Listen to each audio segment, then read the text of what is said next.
Hey everybody, welcome to another episode of Sold and Closed. This week's episode is a really special one. I had the chance to sit down with one of my best friends in the entire world, Michael Sarno. I've known him for almost 20 years, and during those 20 years, Mike worked as a designer for Ralph Lauren. He designed furniture, amongst other things. We talked about that. We also talked about his new company, Studio Marenzo, where he's offering design services to you. Enjoy the episode. Ladies and gentlemen, Michael Sarno. Mikey. Robbie. I'm so glad you're here. I'm more excited than you are. This is a very special episode and an opportunity for our listeners to hear about your expertise, which is design. Yes. And I know that you spent years working at Ralph Lauren. How many years were you at Ralph Lauren? 20 years exactly. 20 years. What were you doing there exactly? Because when I used to come visit you, I didn't quite understand what you were doing. There was a lot of papers everywhere. There were sketches and markers. What was going on at Ralph Lauren? Rolls of tape. Yeah.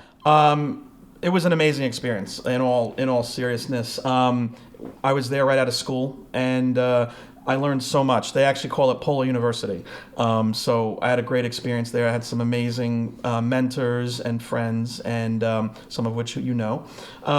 I had an amazing time. I did furniture design. I did a little bit of lighting. I did a little bit of tabletop in the beginning, but my main focus was furniture design, and also worked on some showrooms, some interior design while I was there. It was an amazing experience. So 20 years at Ralph Lauren, and now, within the past year, you've started Studio Marenzo. I did. Tell me what's going on with Studio Marenzo. We are doing interiors. We're doing branding. We're doing furniture design. We're going to get into some lighting design soon, and it's just really exciting. It's taking everything I've learned from 20 plus years at Ralph Lauren and just trying to bring that to the clients. Over the 17 years that we've been friends, I've seen a lot of your own personal design. I remember going to one of your first apartments on West 34th Street, and it was a studio apartment, and you had it just decked out. It was always so decked out in such a way. You had some, I don't know if you call it industrial objects. Or objet d'art.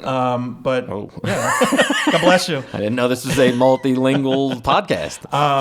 I think, again, it was just being inspired by objects, by artwork, sculpture, and pretty much all the things that you saw back in the day, which I still have a lot of, was inexpensive, and that's one of the things I tell clients about when we go shopping for vintage pieces or antiques or just whatever decor they need. We go to flea markets, we go to some cool vintage shops, and those things are not too expensive. Right. So anyway, back in the day, I also, my trick with that cool apartment I'm talking about was it was smaller than this table. So you'd put up a couple things on the wall and it looks dense and cool. Yeah. But anyway, thank you. You did the same thing when you moved to the east side. Yeah. And I remember going to your east side apartment. You did the same exact thing. You took some pieces from the west side apartment and you integrated them into this new place. What I loved the most was that you had a view directly of the east side, directly looking at the 59th Street Bridge, and you went and you got blueprint like sketches, or what are they called, and of the Queensboro Bridge, with obviously replicas, right? Yeah. So it was from a book. Somebody got me a book of the 59th Street Bridge. There was a line drawing, and it was a typical like black line on a white page. So I had it copied and reversed. It made a negative. So it was became a white line on a black background, which looks more like a blueprint. Had it framed, and I mean, whatever I'm doing, whether it's in my house or my apartment or in a client's, definitely trying to take some context, something from the area, or something from somebody's heritage, just making it their own, and trying to incorporate things that are in the area, the neighborhood, just to make it special and unique. I think you've got a great skill set. Thank you. And I'm excited for you to grow Studio Marenzo. I appreciate that. What are some common things that you could say that, whether it's somebody looking to sell their own place or a real estate agent looking to go in and sell a place and wants to improve on the first impression, if you will, what are some things that you can offer to our listeners? Absolutely. Like a couple quick things off the top of my head, and totally free, and this is a big one, this is the first thing I look at, okay, when I walk in a house, when I'm doing an interior or the staging I'm starting to do, is the layout of furniture, okay? Again, it's free, it's simple. I go in to most places, and within 15 minutes, I have a good idea. Okay, that sofa, you really should put it on a different wall. Or I have a pet peeve about walking into the back of a sofa. So when you come in the entry or into the living room, I don't want to walk into the back of a sofa. Is that a pet peeve of yours, or just a style no-no or something? Maybe a mix of both. Right. I know that I actually learned that from my days at Ralph Lauren, setting up showrooms and styling some interiors, back in the day. Right. Is we don't want to walk into the back of a sofa. Okay. Right. It's a big object. It it's not inviting. So again, very simple. I would come in, I would recommend moving some furniture around, creating an open flow, get the sofa against the wall, and have some club chairs, end table. Again, the first thing I would do is just want to almost like color forms, just like play, with these parts and pieces and move them around to open up the space. Another thing you touched upon is objects. You can go to some inexpensive stores these days and buy some beautiful vases and, just like you said, trinkets or whatever word you used. And it'll immediately just kind of brighten up the room or brighten up the space. Right. Even paint. I mean, paint goes a long way. And I know that when people hear that, they maybe want to shy away from like painting a house or painting a room. I'm literally talking about like a wall. Especially apartments. People rent an apartment. Yeah. They're like, look, if I paint this place, then before I move out, I got to paint it again. Right. And who wants to get involved? But I'm not shy about using color, and I think that's a great way to create a vibrant space. So again, I would say if there's all white walls in whether it's an apartment or a house, create a feature wall. Paint a wall like what's a great color, what's a good color to use. It depends on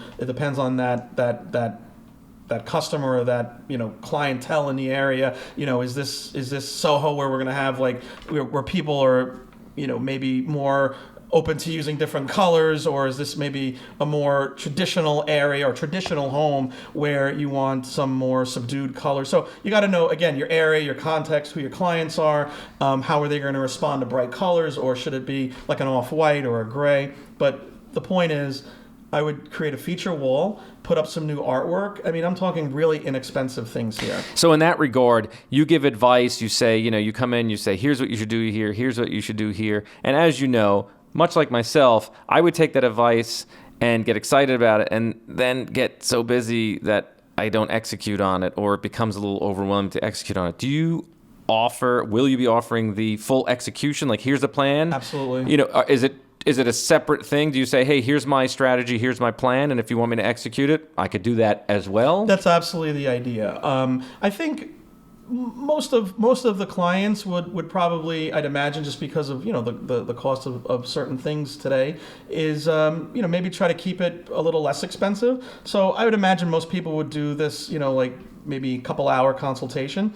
But actually, one recently that I did turned into a bigger project. So Nice. Absolutely, we would talk about rates and fees and how long I think the project will take, and I'd be honored and more than happy to work with again, whether it's a realtor or whether it's a family, people selling, buying, what have you, to help them carry the vision through. And that would be whatever's needed. Again, taking a look at tile and paint and lighting and appliances. Whatever they're needing. Mike, I think there is going to be a lot of opportunity coming your way from our listeners. I know from my immediate sphere of influence, the agents that I work with, That's great. My friends, our friends, Right. Now that they know that you're available for hire. Yeah. How can people find you online? Well, I have, which I'm quite excited about, and I'm kind of new to Instagram, but I have a really a cool page that I've been working on over the last couple months. It's studio.marenzo, Marenzo. And my email, if people want to email me, is studio.marenzo@gmail.com. And I'd encourage people to definitely reach out to me, and I would love to talk to them about what we could do. That's awesome. Look, thanks for coming on to the podcast. I'm looking forward to doing more of these and providing our audience with some more helpful tips on designing. And maybe we'll get out there and start doing some vlogs, some visual episodes, and we could see some before and afters and kind of see you in action. I think we have an exciting 2020 ahead of us. I'm looking forward to it. Thanks for coming through, Mikey. Thanks so much, Rob. All right, pal. Thank you, man. Got it.